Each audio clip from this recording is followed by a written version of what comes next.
All right, this is the conclusion. The 4L60E just left here. Going to be put in there at the shop tomorrow. We basically just brought it home so we could build it under our own terms. Everybody's seen a built transmission. I'll show you a video of it running and driving once it's done. A lot of the upgrades that we did, and that's why I wanted to make a quick video here. A lot of these parts are still in good shape, but you can see the plastic servo piston, and forgive me, this is the first training I've really got into deep. I've whined and complained about the monster converter causing all this damage. We did a lot of upgrades to this. So we replaced the factory band with a wider band.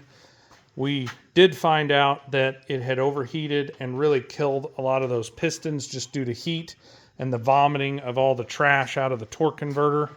This pan had been down and cleaned 3 times previously. All of that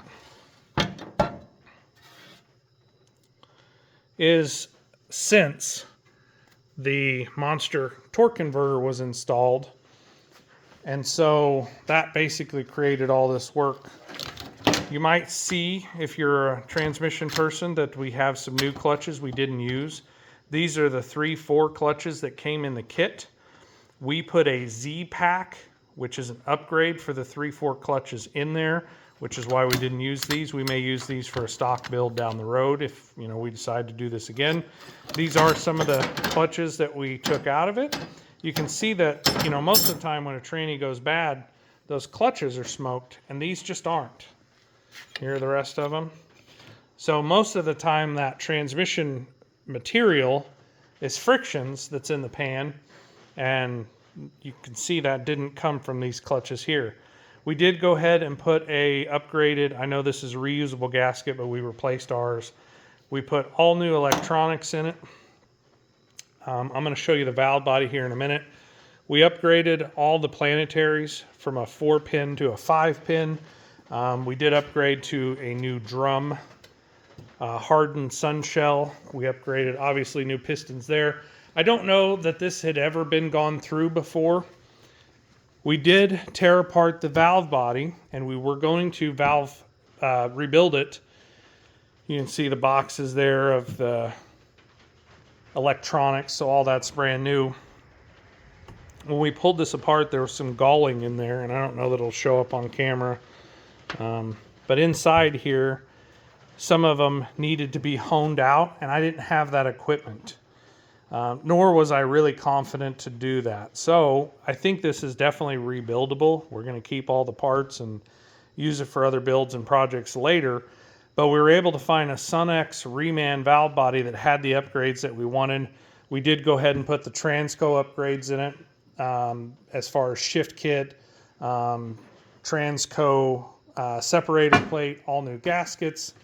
So we ended up with all the ATP front pump gaskets because we ripped a couple of them early on. So I ordered some extra just in case we ripped them. I didn't want any more downtime than we already had.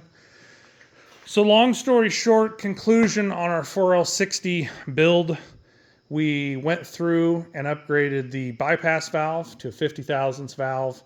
It has now a Corvette servo with an extra wide band, new drum, new sun shell, upgraded planetaries from a 4-pin to a 5-pin, upgraded 3/4 Z-Pack clutches, upgraded torque converter. Clearly, we did not go with a monster torque converter. Any astute folks would notice we still have a transmission pan there. We converted it from a shallow pan to a deep pan. And so we have done the build on it, and this is where we're at. We're finally getting our benches cleaned back up. We'll get this installed in the next couple of days, and maybe within a week or so, I'll give you a video and see if we can do a ride-along with the gentleman whose vehicle this actually is, and him and I had been building this together. So a lot going on. I'm an automotive technician by trade the last 25 years. However, this is really my first tranny build, so we'll see whether I did a good job or we did a good job and go from there. But I hope maybe some of this information out there at least helps somebody. I know I've been looking for as much information as possible, and this is where and how we got to this point. A lot of extra parts, not that we left anything out, but we upgraded a tremendous amount. So conclusion of our 4L60 build. Stay tuned, like, subscribe, give me some hate, give me some love in the comments, whatever you want to do, and hopefully we'll all learn something.